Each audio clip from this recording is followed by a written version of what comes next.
Good morning student class 12। आप लोगों को आज जयशंकर प्रसाद का श्रद्धा मनु है। श्रद्धा मनु में आप लोगों के यहाँ प्राकृतिक के यौवन का श्रृंगार से स्टार्ट करूँगी। आप लोग बुक में देखेंगे दिया है। प्रकृति के यौवन का श्रृंगार करेंगे कभी न बासी फूल, मिलेंगे वे जाकर अति शीघ्र, आह उत्सुक है उनकी भूल। मिलेंगे वे जाकर अति शीघ्र, आह उत्सुक है उनकी धूल। एक तुम यह विस्तृत भूखंड, प्रकृति वैभव सा भरा मंद।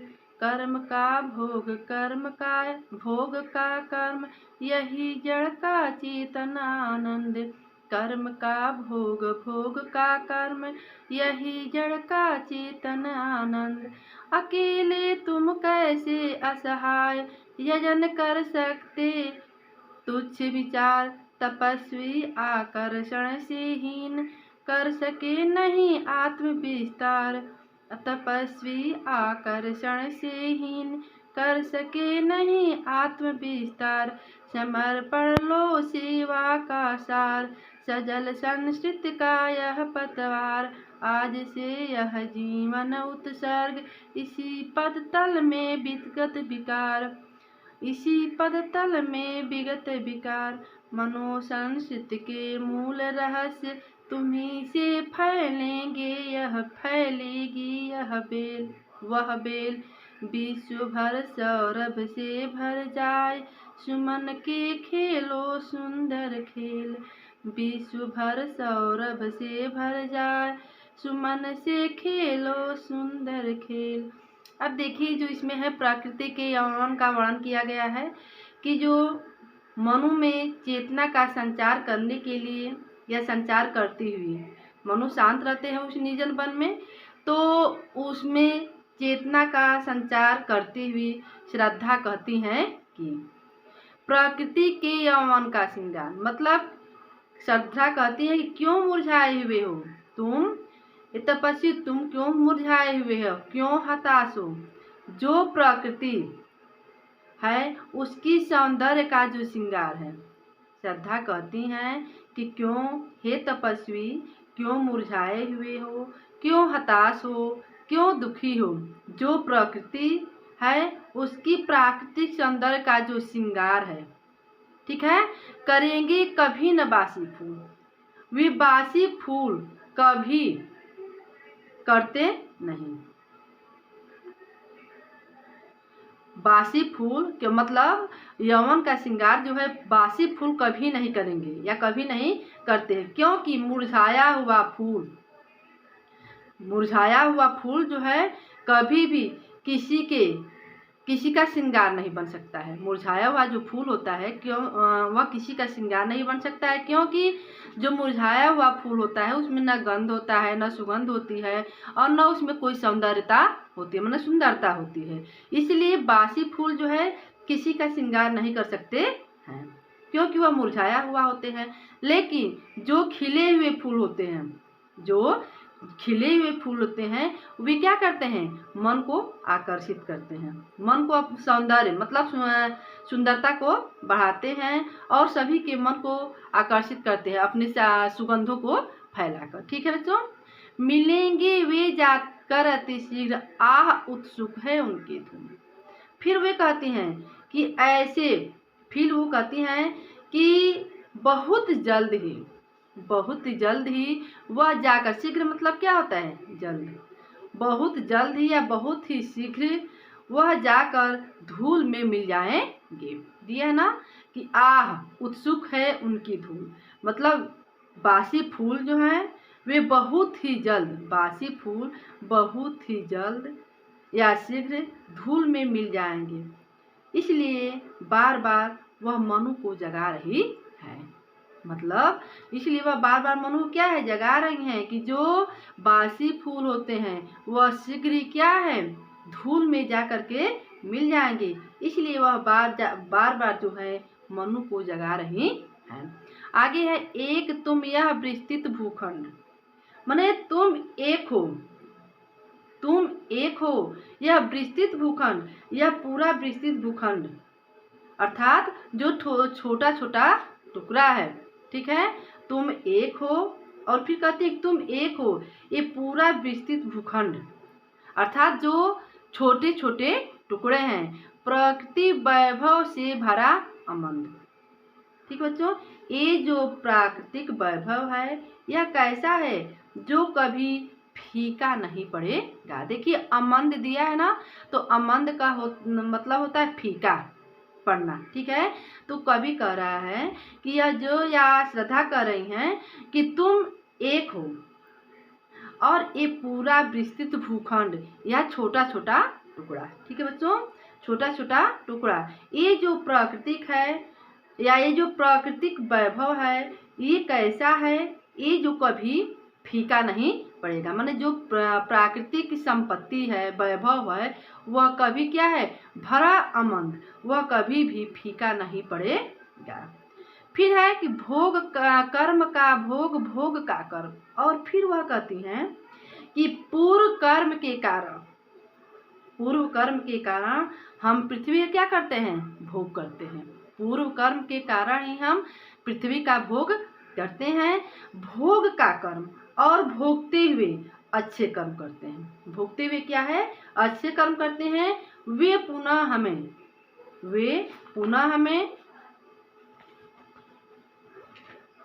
हमें भोगना रहता है। मतलब जैसा हम कर्म करते हैं वैसा ही हमें अगले जन्म में भी भोगना पड़ता है। यही जड़ का चेतन आनंद आप करते रहें। ये जो वृक्ष हैं, दिया जड़ मतलब क्या होता है, वृक्ष हैं। ये जो वृक्ष हैं वे कभी मनुष्य की भांति चैतन्य होकर, चेतन मतलब क्या होता है, चैतन्य।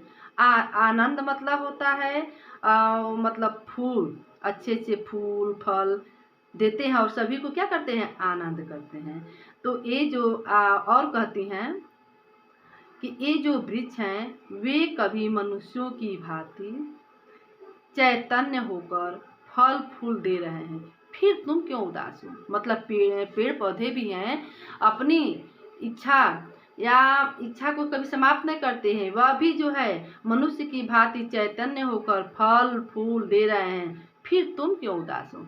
किससे कहती हैं, मनुष्य कहती है, कौन, श्रद्धा की। फिर मतलब पेड़ भी जो है मनुष्य की भांति चैतन्य होकर फल फूल सुगंध, फूल जो है चारों तरफ सुगंध बिखरती हैं, ये प्राकृतिक सुंदरता में, ठीक है, सुंदर बिखरते, तो फिर तुम क्यों उदास हो।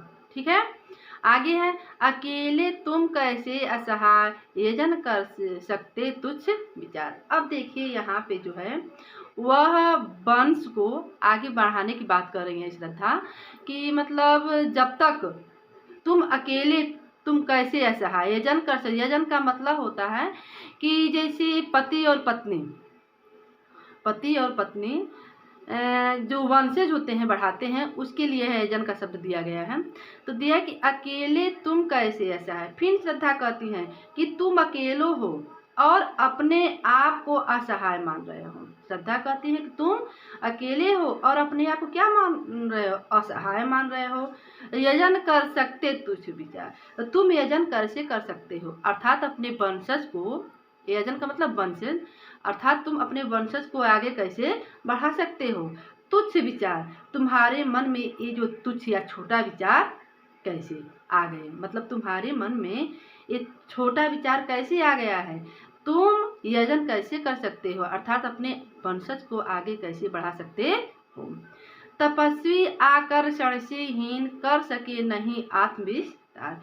हे तपस्वी, संबोधन का चिन्ह है कि हे तपस्वी तुम तो आकर्षण से हीन हो गए हो, अर्थात तुम्हारे अंदर जो सौंदर्यता है वह क्या है, समाप्त हो गई है। अर्थात तुम्हारे अंदर जो सौंदर्यता है वह समाप्त हो गई है, अर्थात हीन हो गए हो। क्योंकि कर सके नहीं आत्मविस्तार, क्योंकि तुम अपना आत्मविस्तार किया ही नहीं। क्योंकि हमारी संस्कृति हमको सिखाती है कि दूसरी की भलाई के लिए हम अपने आप को क्या कर देते हैं, समर्पित कर देते हैं। मतलब हमारी संस्कृति यही कहती है कि दूसरों की भलाई के लिए हम अपने आप को ही समर्पित कर दें। लेकिन तुम क्या हो, तुम तो सब अपने आकर्षण से भी हीन हो गए, अर्थात तुम्हारे अंदर जो इच्छा है वो अभी क्या है, समाप्त हो गई है। ठीक है बच्चों, आगे है समर्पण लो सेवा का सार। अब देखिए दिया समर्पण लो सेवा का सार। अब यहाँ जो है श्रद्धा वंश की वृद्धि के लिए श्रद्धा जो है आत्मसमर्पण कर रही है। मतलब यहाँ पे उनको बतलाई है कि तुम्हारे अंदर जो भी शक्तियाँ हैं, आकर्षण है, सुंदरता, वह सब क्या है, समाप्त हो गई है। लेकिन मैं वंश की वृद्धि के लिए श्रद्धा जो है अपने आप को क्या करती हैं, समर्पण कर रही हैं। कि समर्पण लो सेवा का सार, मतलब जो सेवा का सार है वे मैं आज स्वयं को समर्पण कर रही हूँ। अर्थात मनुष्य कहती हैं कि जो सेवा का सार है वे मैं आज स्वयं को समर्पण कर रही हूँ, मतलब आपको समर्पित कर रही हूँ। सजल संस्कृति का यह पतवार। अब देखिए सजल संस्कृति का यह पतवार, तो पतवार मतलब पतवार ही होगा। संस्कृत मतलब होता है संसार, अर्थात मेरा जो जीवन है वे पतवार की भांति होगा। और सजल, जल मतलब जल से युक्त, या संसार, ये जो जल युक्त संसार दिख रहा है वे आज से, ठीक है, दिया है कि सजल संस्कृति का यह पतवार, मतलब श्रद्धा कह रही है कि जो सेवा का सार है वे मैं आज स्वयं को समर्पण कर रही हूँ। मेरा जो जीवन है वे पतवार की भांति होगा। ये जो जल युक्त संसार दिख रहा है वे मेरे जीवन या मेरा जीवन जो है, या मतलब जो संसार रूपी जल युक्त संसार दिख रहा है वे आज से मैं तुमको समर्पित कर रही हूँ। ठीक है बच्चों, मतलब ये तुम्हारे लिए समर्पित हो गई हूँ। मतलब उनके कहने का मतलब है कि मेरा जो जीवन है ये जीवन तुम्हारे लिए समर्पित हो गया है। आज से यह जीवन उत्सर्ग इसी पदतल में बेहद विकार। आज से मतलब सिर्फ तुम्हारे चरणों में मैं स्वयं को क्या कर रही हूँ, समर्पित कर दिया हूँ, समर्पित कर रही हूँ। जो परेशानियाँ हैं या जो परेशानियाँ थी उसे भुलाकर स्वयं को समर्पित कर रही हूँ। वो कहती हैं कि दिया ना कि आज से यह जीवन उत्सर्ग इसी पदतल में विगत विकार। पदतल मन पद में मतलब है कि आपके चरणों में। ठीक है बच्चों, पद मतलब क्या होता है, पद मतलब चरण। तो कह रही हैं कि मेरा जो जीवन है ये तुम्हारे लिए समर्पित हो गया है। आज से यह जीवन उत्सर्ग, उत्सर्ग मतलब समर्पित हो जाना। तो आज से जो ये मेरा जीवन है तो वह हमारे लिए क्या है, समर्पित हो गया है। इसी पदतल में विगत विकार, और जो परेशानियां थी या सिर्फ तुम्हारे चरणों में स्वयं को समर्पित कर दिया है। कह रहे ना कि इसी पदतल में विगत विकार, और मैं स्वयं को या सिर्फ तुम्हारे चरणों में मैं स्वयं को अपने आप को समर्पित कर दी या कर दिया है। जो परेशानियां थी उसे भुलाकर मैं स्वयं को अपने आप को समर्पित कर रही। ठीक है बच्चों, बनो संस्कृति के मूल रहस्य। और वे कहती हैं कि संसार के मूल रहस्य है, संसार के मूल रहस्य है तुम बन जाओ। ठीक है, संसार का जो मूल रहस्य है वही तुम क्या है, बन जाओ। संस्कृति मतलब संसार, तो संसार का जो मूल रहस्य वही तुम बन जाओ। तुम्हें से फैलेगी यह बेल, क्योंकि ये जो बेल है, ये जो बेल है मतलब अर्थात वंश की वृद्धि है, ये तुम्हारे द्वारा ही सुनिश्चित है। श्रद्धा मनुष्य कहती हैं कि संसार के मूल रहस्य है तुम बन जाओ, मतलब जो संसार का मूल रहस्य है वही तुम क्या हो, बन जाओ। तुम ही से फैलेगी यह बेल। बेल का मतलब होता है वंश से लिया गया है, कि मतलब जो बेल है वंश की वृद्धि है वे तुम्हारे द्वारा ही क्या है, सुनिश्चित है। मतलब जब तक तुम नहीं रहोगे तब तक तुम्हारी वंश जो है आगे नहीं बढ़ पाएगी। तो वही दे रही हैं, विश्व भर सौरभ से भर जाए। ठीक है बच्चों, संपूर्ण संसार, विश्व मतलब क्या होता है, संसार, संपूर्ण संसार सुगंधित हो जाए। सुगंधित, सौरभ मतलब क्या होता है, सुगंधित हो जाए। वह जो पूरा संसार है वह क्या है, सुगंधित हो जाए। सुमन के खेलो सुंदर फूल। अब देखिए खेल का मतलब होता है, मनुष्य से लिए गया है कि तुम वे सुंदर खेल खेलो जिसके माध्यम से संपूर्ण संसार सुमन के सौरभ से खिल जाए। मतलब श्रद्धा कहती हैं कि मानो से यहाँ पे लिया गया खेल से कि तुम ऐसा खेल खेलो कि जिसके माध्यम से संपूर्ण संसार सुमन के सौरभ से खिल जाए। अर्थात तुम ऐसा करो कि तुम्हारी वंशज जो है, ठीक है, आगे बढ़े और चारों तरफ खुशियाँ ही खुशियाँ फैले, और या चारों तरफ जो सुमन रूपी फूल है वह उसी की सुगंध जो है चारों तरफ फैल जाए। ठीक है बच्चों।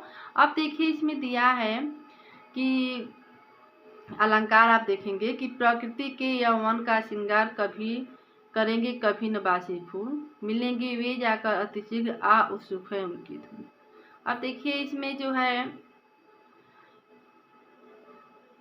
दिया है, यहाँ से देखेंगे प्रकृति वैभव से भरानंद। देखिए भोग भोग का कर्म, यहाँ पे जो है आपका अनुप्रास अलंकार है।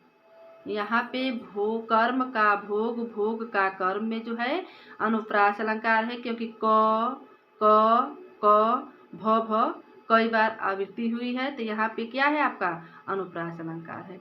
अब देखिए यहाँ पे दिया है कि संस्कृत स दिया है ना बच्चों, यहाँ पे स देखिए स तो यहाँ पे भी क्या है आपका अनुप्रास अलंकार है। स की आवृत्ति कई बार आया हुआ ना, तो यहाँ पे क्या है आपका अनुप्रास अलंकार है। अब देखिए यहाँ पे दिया है आपका कि इसी तल में विगत विकार ब आया है ना आपका, तो यहाँ पे भी आपका अनुप्रास अलंकार है। ठीक है बच्चों। आगे है कि और खेल ख स मतलब इस पद्य में जो है अनुप्रास अलंकार आपका है, और रूपक अलंकार है जिसमें सौंदर्यता का वर्णन किया गया। दिया है ना कि यहाँ के कि मतलब जो फूल हैं सौरभ है वह अपने सुगंध से पूरे संसार को क्या करते हैं, फैला देते हैं। तो वृद्धि का इसमें परिचय दिया गया है कि मतलब तुम जब अपने सुगंध से संसार को फैलाओगे तो तुम्हारी वंश से क्या होगी, वृद्धि होगी। तो यहाँ पे आपका रूपक अलंकार हो गया है। ठीक है बच्चों, आज की वीडियो में तक। Thank you.